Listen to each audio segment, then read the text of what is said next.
Angel Binda വേൾഡിലേക്ക് ഏവർക്കും സ്വാഗതം. ഞാൻ ഇന്ന് നിങ്ങളെ പരിചയപ്പെടുത്താൻ പോകുന്നത് ഈ ഒരു സൈസ്. ഇത് ചുരിദാർ മെറ്റീരിയലാണ്, കണ്ടോ. അപ്പോൾ ഇത് ഞാൻ പരിചയപ്പെടുത്താൻ പോകുന്നത് ഇതിനകത്ത് തേണ്ടി ഇങ്ങനെ വട്ടത്തി ഇവരിങ്ങനെ കുറച്ച് തുണി പിടിച്ചിട്ട് തയ്ച്ച് വെച്ചിട്ടുണ്ട്. കുറേ നൂലുകളുണ്ട്. ഈ നൂലുകളെല്ലാം എടുത്തതിന് ശേഷമേ നമ്മളിത് തയ്ക്കാവുള്ളൂ. എല്ലാം എടുത്ത് കളയണേ.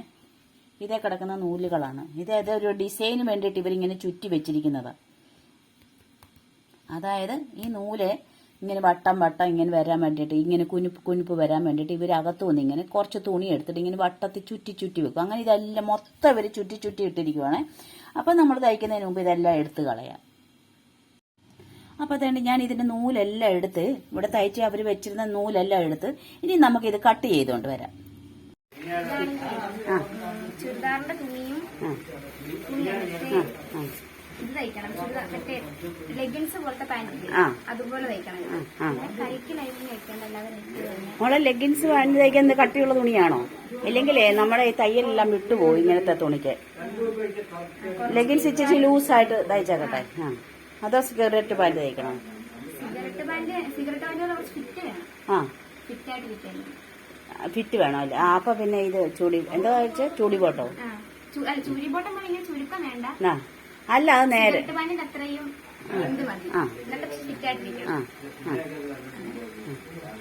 പിന്നെ തുണി ഇത് നോർമൽ നമ്മുടെ ടോപ്പ് കണക്ക് കൈക്ക് ലൈനിങ് ഇല്ലാതെ. കൈക്ക് ലൈനിങ് ഇല്ല. ലൈനിങ് ഇതിന് വെക്കാനുള്ള ലൈനിങ് ഉണ്ടല്ലോ ഇതിനകത്തല്ലേ? പാന്റും ലൈനിങ്ങും കൂടെ ഒരുപോലെ. ശരി എന്നാ, ഓക്കെ. Thank you. ഇന്ന് പോകണ്ടായിരുന്നു? ഇന്ന് അവധിയാണോ? ശരി, നോക്കാവേ. ഇന്ന് കൊടുക്കേണ്ട തുണിയുണ്ട്. അതുകൊണ്ട് ഇന്ന് അർജന്റായിട്ട് കൊടുക്കണ്ടേ ഈ 2 ബ്ലൗസ്. അതെ, ഇതും ആ മിഷനിലിരിക്കുന്ന ബ്ലൗസും. അപ്പൊ അത് കൊടുത്തു കഴിഞ്ഞാൽ ആന്റി നാളെ എപ്പോഴത്തേക്കാ നോക്കട്ടെ. ഇത് മാറ്റി വെച്ചിട്ട് തരാമോ എന്ന് നോക്കട്ടെ. വിളിച്ചേക്കാം. ശരി, ഓക്കെ. അപ്പോൾ അത് കട്ട് ചെയ്യുന്ന വീഡിയോ ഞാൻ ഇട്ടില്ല, കാരണം ഒരുപാട് കട്ട് ചെയ്യുന്ന വീഡിയോ ഞാൻ ഇട്ടിട്ടുണ്ട്. അതുകൊണ്ട് അത് ഇടുന്നില്ല.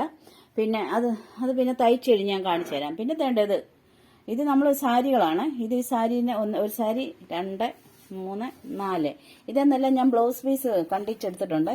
ഇതെല്ലാം തയ്ച്ചു കൊടുക്കാനുള്ളതാണ്. ഇത് ബ്ലൗസ് പീസാണ്.